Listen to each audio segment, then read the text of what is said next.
तेरी रानी बिक जाएगी।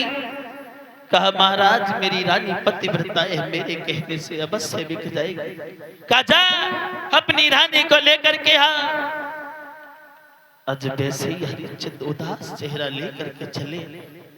आंखों में आंसू बरसता हुआ जा रहे हैं कि हे समय, एक कभी कल्पना करता है कि समय की बड़ा बलिहारी होता है। समय की बात, समय पता नहीं कहां पर किसे बिछाड़ दे। एक कभी कल्पना करता है समय समय की बात समय मिलनो करवावे। समय समय की बात समय बिछड़नो करवावे।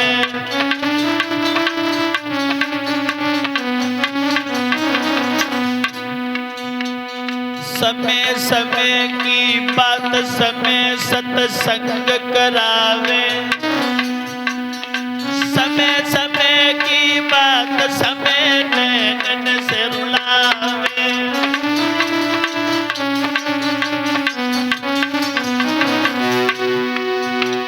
समय समय की बात समय को परखत ज्ञानी। समय पे निकलती धूप समय पे बरसे पानी। समय समय की बात समय अपनों को बनावे। समय समय की बात समय दिल को रुलावे।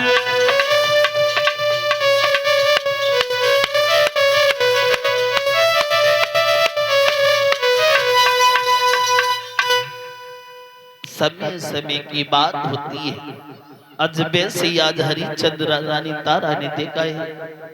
उदास चेहरा, आंखों में आंसू। रानी तारा पूछ बैठी महाराज क्या बात है, क्यों उदास हो?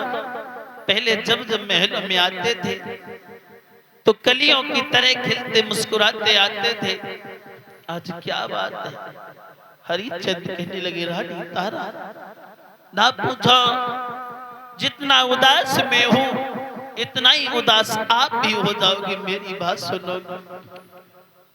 रानी तारा कहने लगी महाराज क्या कह रहे हो? पर मेरी बात सुनो प्यारी। एक साधु आकर के उसने मेरा सारा राजपाट ले लिया है, सब कुछ चला गया, लेकिन मुझे कर्ज इस चीज का नहीं है कि मेरा सब कुछ चला गया। काहे मुझे है तो एक ही चीज का दुख है। कौन सी चीज का? कि उस साधु का 60 बार सोना अभी भी बाकी है। तो रानी कहने लगी मेरे मुझे बेच लो, चल करके मेरे पुत्र को बेच लो, अपना कर्ज अदा कर दो साधु का। वैसे ही कहने लगे हैं महाराज हरिश्चंद क्या मेरे कहने से आप भिक्षा सकती हो? कहा पागल हो गए? तो मैं से पूछ रहे जैसे मैं किसी दूसरे की स्त्री हूं। मैं आपकी स्त्री हूं, आप जो चाहो वो कर सकते। मेरी बात सुनो।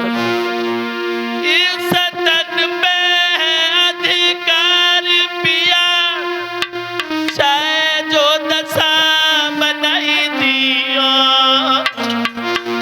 मरने की तो बड़ी बात जिंदा अग्नि में जलाई दियो।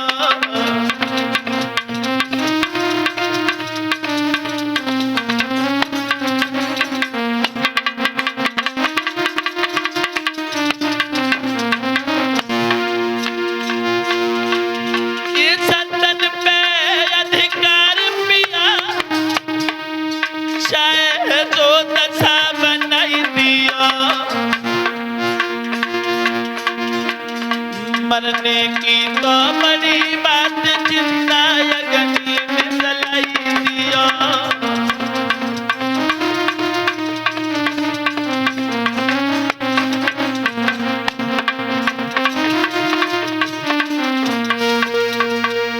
का ऐसे आप पूछ रहे जैसे मैं किसी दूसरे की स्त्री हूं। वैसे ही कहा है हरिश्चंद ने कि तुम्हारे जैसी रानी धन्य हो, तुम्हारी जैसी रानी वैसे हरिश्चंद्र कहने लगे तब की स्त्री। और अब अगर स्त्री पर किसी के पति पे अगर दुख पड़ता है तो आज की स्त्री ऐसी है, कह देगी जाओ खुद मरो जा करके, तुम हार गए हो, मैं नहीं हारी, तुम चले जाओगे तो तीसरा तैयार है, मर जाओ जा करके, कोई दुख नहीं है। तब की और अब में बहुत अंतर हो गया है। वैसे आज लेकर के चले हैं, तब तक रोहितदास आ गया। रोहितदास कहने लगा मेरी बात सुनो, द्वारे पे खड़ा ये साधु है, इसका भी कर्ज चुकाना है, हमें बेच लो खुद ही बिको, पर धर्म को नहीं डिगाना है। अब महाराज द्वारे पर ये साधु खड़ा, इसका भी कर्ज अदा करना है, चलो बिकने के लिए हम तीनों प्राणी तैयार हैं। वैसे ही आज हरिश्चंद्र